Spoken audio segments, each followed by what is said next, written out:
Everybody welcome to the next lecture. तो guys चलिए अब हम अपनी इस पहले लेक्चर की मिनी सीरीज के तीसरे लेक्चर में ये बात करेंगे कि कैसे आप numpy लाइब्रेरी को पाइथन प्रोग्राम में यूज कर सकते हैं। और गाइस आपको काफी हद तक आइडिया होगा ही अगर आपने पैंडाज लाइब्रेरी के हमारे लेक्चर देखे हुए हैं। तो काफी हद तक ये चीज सेम ही है जैसे हम पैंडाज लाइब्रेरी को किया करते थे। यानी कि आपको कुछ नहीं करना है गाइस, आपको बस लिखना है import numpy as np। ठीक है, जैसे हम वहां पे import pandas as pd लिखा करते थे, वैसे ही यहाँ पे हम क्या लिख रहे हैं guys, import numpy as np लिख रहे हैं। ठीक है, तो अब आप इसको शिफ्ट एंटर से रन कर लीजिए और गाइस इस तरीके से आपकी जो पैंडाज लाइब्रेरी है वो इंपोर्ट हो जाएगी। और अभी आप देखिए ये हमारा जो सर्वर है वो कनेक्ट कर रहा है और गाइस देखिए ये रन कर गया हमारा कोड और हमारी numpy लाइब्रेरी इंपोर्ट हो चुकी है। यानी कि अब आप इस लाइब्रेरी से जुड़ी हुई जितनी भी चीजें हैं वो अपने पाइथन प्रोग्राम में यूज कर सकते हैं। अब गाइस बिल्कुल जैसा कि मैंने आपको बोला था कि numpy लाइब्रेरी के साथ भी pandas लाइब्रेरी के जैसे अपने डेटा स्ट्रक्चर आते हैं जो कि कोर डेटा स्ट्रक्चर का पार्ट नहीं है। ठीक है, तो गाइस उसी तरीके से हमारा यहाँ पे जो डेटा स्ट्रक्चर है जो कि ऑलरेडी मैं आपको बता चुका हूँ, जिसे हम कहते हैं गाइस इनफॉर्मली numpy एरे बोलते हैं गाइस। ठीक है, लेकिन फॉर्मली उसको हम बोलते हैं एनडी एरे।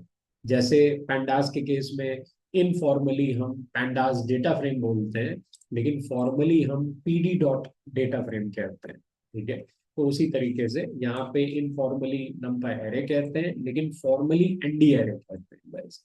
ठीक है, और अब गाइस ये डेटा स्ट्रक्चर है क्या।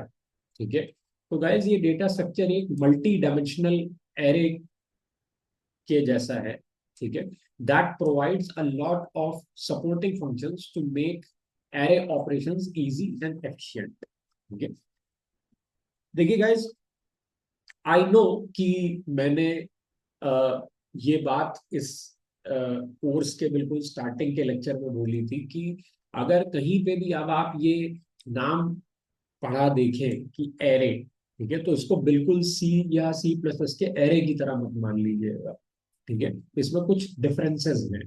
ठीक है, लेकिन इसका मतलब ये भी नहीं है गाइस कि इसके इसकी कुछ सिमिलैरिटीज सी या सी प्लस प्लस के एरे से नहीं है। ठीक है, कुछ सिमिलैरिटीज है सी या सी प्लस प्लस के एरे से।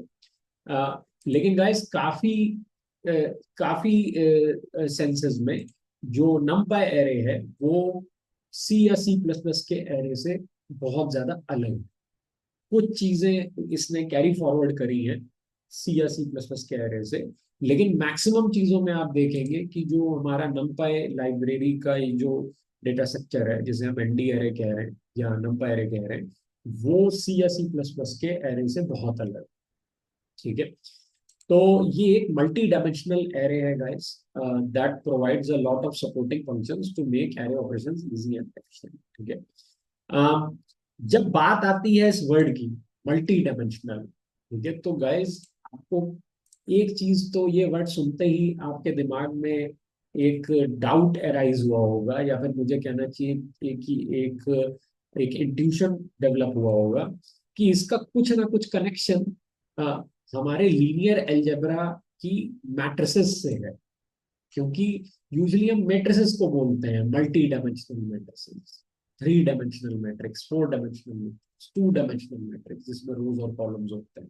ठीक है, तो यहाँ पे भी गाइज आप देख पा रहे हैं कि मल्टी डायमेंशनल एरे।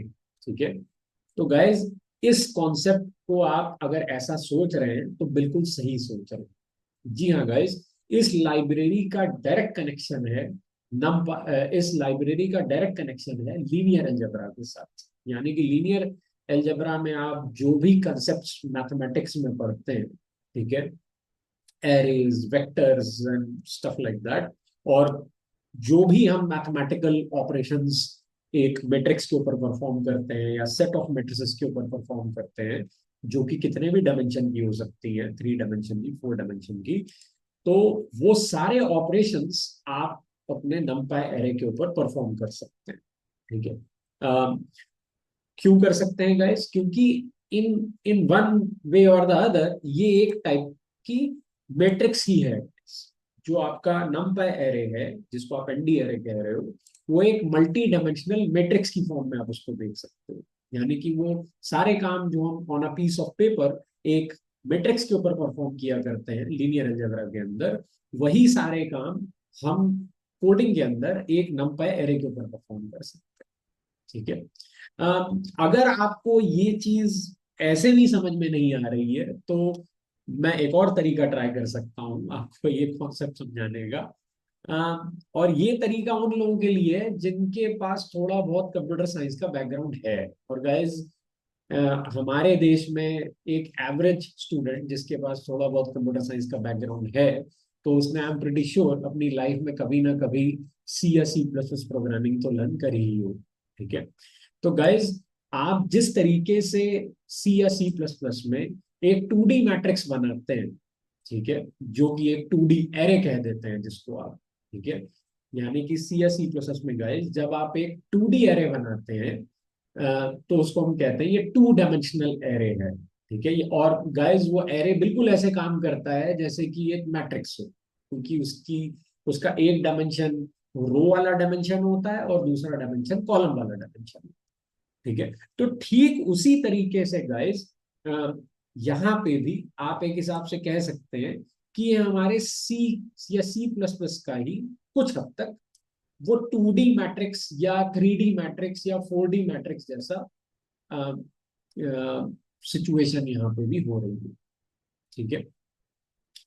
तो सी में जैसे आप 3D मैट्रिक्स बना सकते थे, 4D मैट्रिक्स बना सकते थे, या 3D एरे या 4D एरे बना सकते थे, या 2D एरे बना सकते थे, उसी तरीके से गाइस ये नमपाई एरे भी कुछ वैसा ही काम करेगा। इसको भी हम कुछ हद तक वैसे ही बना सकते हैं जैसे हम सी में बनाया करते थे। 2D मैट्रिक्स, 3D मैट्रिक्स, या 2D array, 3D array, 4D array, वैसे ही यहाँ पे भी बना सकते हैं। ठीक है। अब गाइज आपको एक चीज का तो जरूर एक्साइटमेंट भी हो रहा होगा, एंड आई गेस थोड़ा बहुत डाउट भी हो रहा होगा कि जब सर ये चीज सी या सी प्लस प्लस के एरे से काफी हद तक अलग है, ठीक है, तो फिर इसको एरे नाम क्यों दिया गया जब ये सी या सी प्लस प्लस के एरे से काफी हद तक अलग है। ठीक है। और गाइज इसके ऊपर भी हम बात करेंगे इन द अपकमिंग लेक्चर कि इसको एरे नाम क्यों दिया गया। एरे नाम गाइज इसको इसीलिए दिया गया है क्योंकि कुछ प्रॉपर्टीज इसके अंदर ऐसी हैं, इस डेटा स्ट्रक्चर के अंदर कुछ चीजें, लिमिटेड चीजें ऐसी हैं जो इसने सी या सी प्लस प्लस के एरे से ली। अब वो क्या चीजें हैं उसके बारे में गाइज हम अपकमिंग लेक्चर में बात करेंगे। That's it for this lecture guys. Thank you.